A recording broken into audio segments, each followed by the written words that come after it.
Hi everybody. I have had some people ask me the question, what prompted me to organize Brighter Community Resources? What was the thing that propelled me into actually doing this? And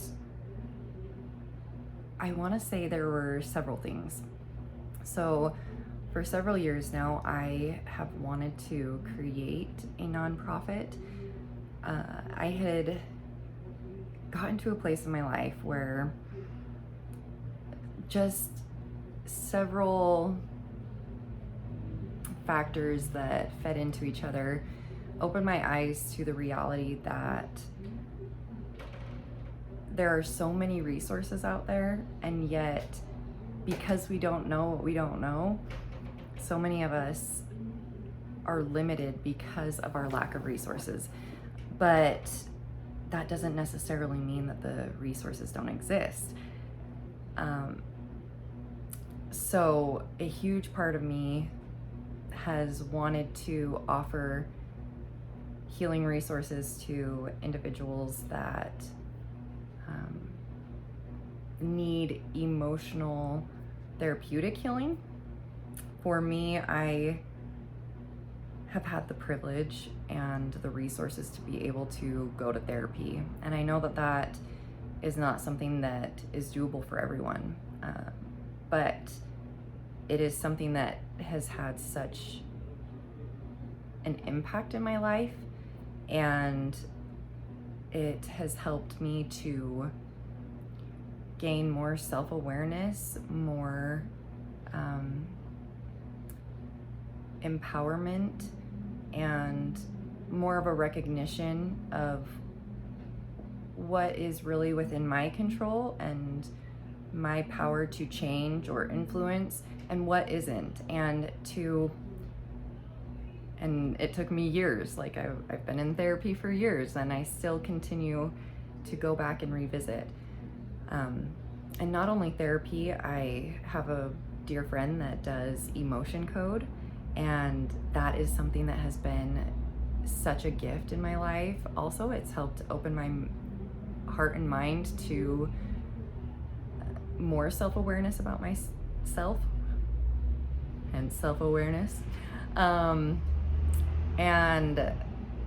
it just has helped remove the shame from normal feelings and emotions that all of us experience. I also have I have been on medication, and that has blessed me immensely. I have had incredible support groups, and my husband, my friends, family. I've just had a lot of resources available to me that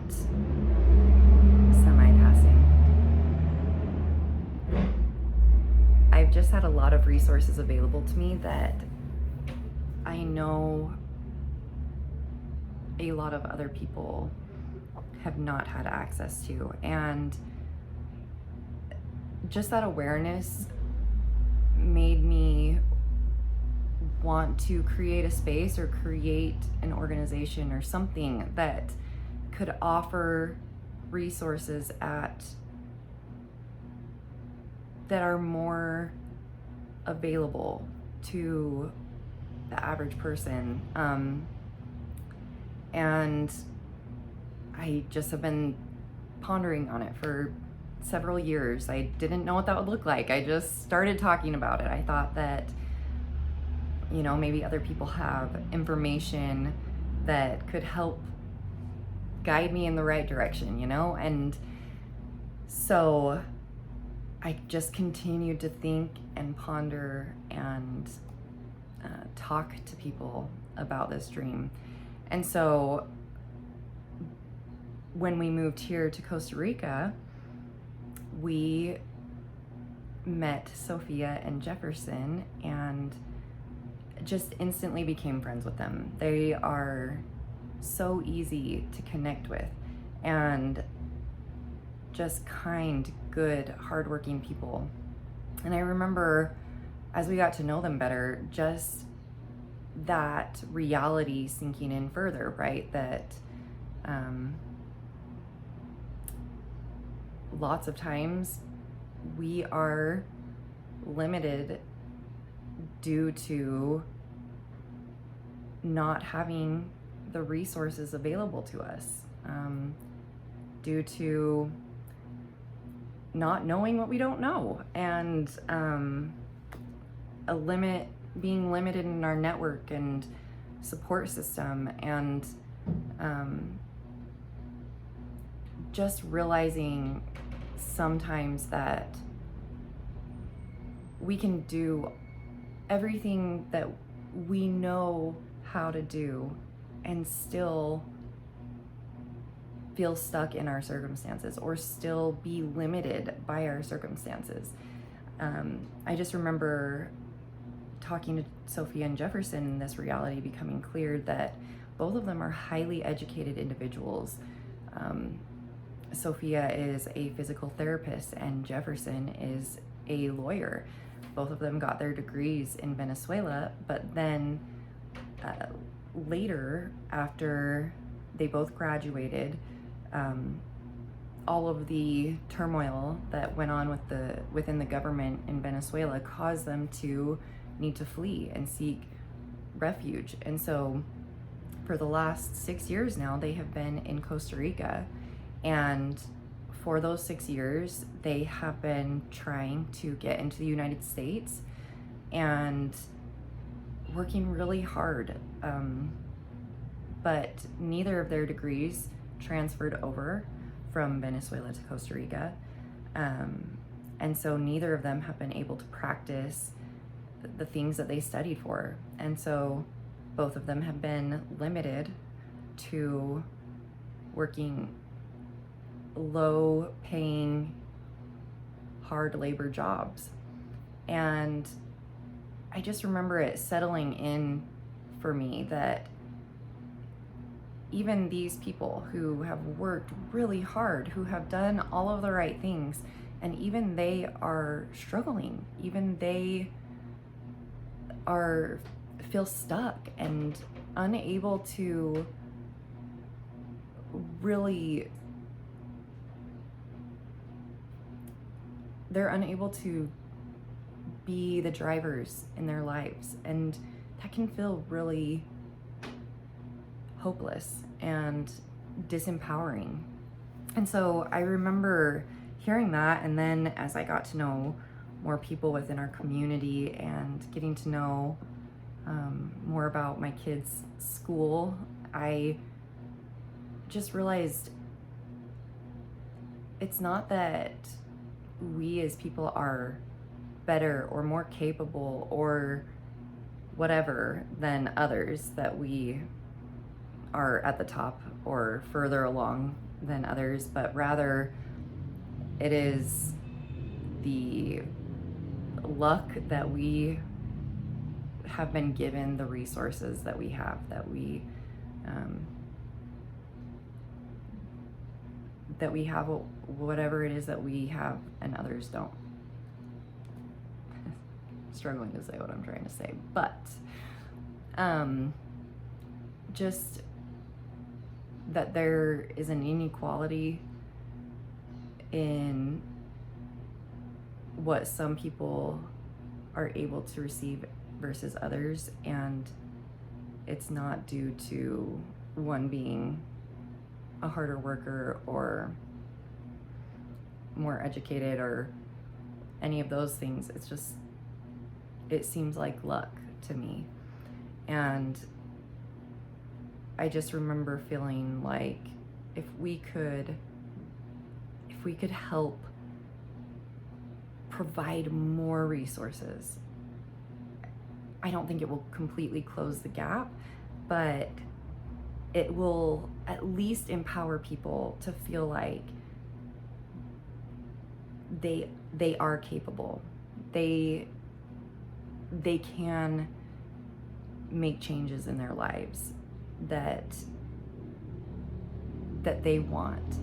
And so that's why we decided we wanted to start the nonprofit. We together, because we all could see this in our lives in different ways. And so because we were all aligned in that, this desire to provide more opportunities, more resources to everyone, but especially those that don't have the means to acquire them. If we could make it easier, then why don't we try doing that? And so that's when we decided to start Brighter Community Resources.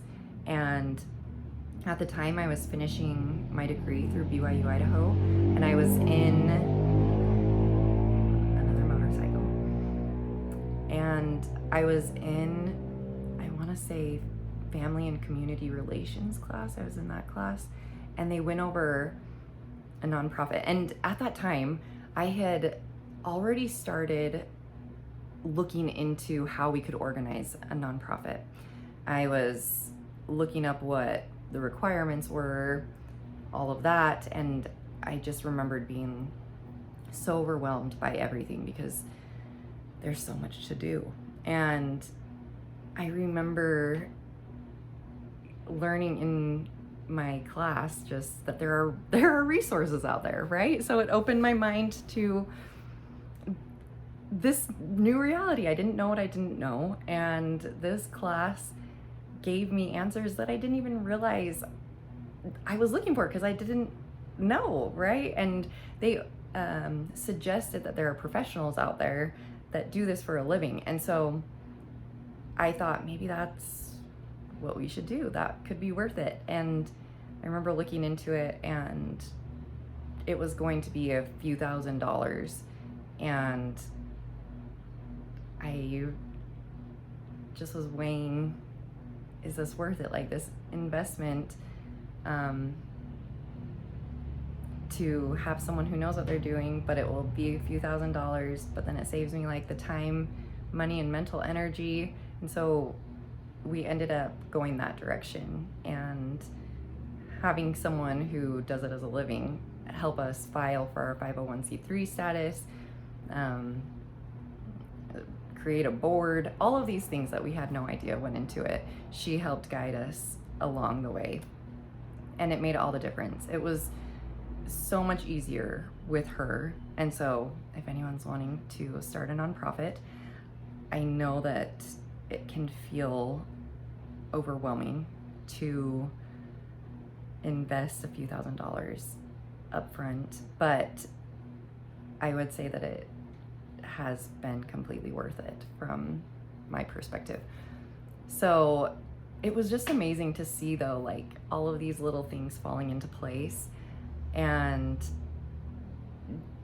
just the little connections. So Jefferson and Sophia having similar desires to start a nonprofit and serve those in need, and same with me, and then me being in my class and it kind of giving me some guidance and direction and just all of these things. And so I would say that that was probably the catalyst that really pushed me into officially starting organizing the nonprofit, was having me, my husband Brett, Jefferson and Sophia all being on the same page and being like, yeah, this is something we'd like to do. It felt like we were all on the same page. We were there to support each other, and that was kind of the nudge that I needed to really get the ball rolling.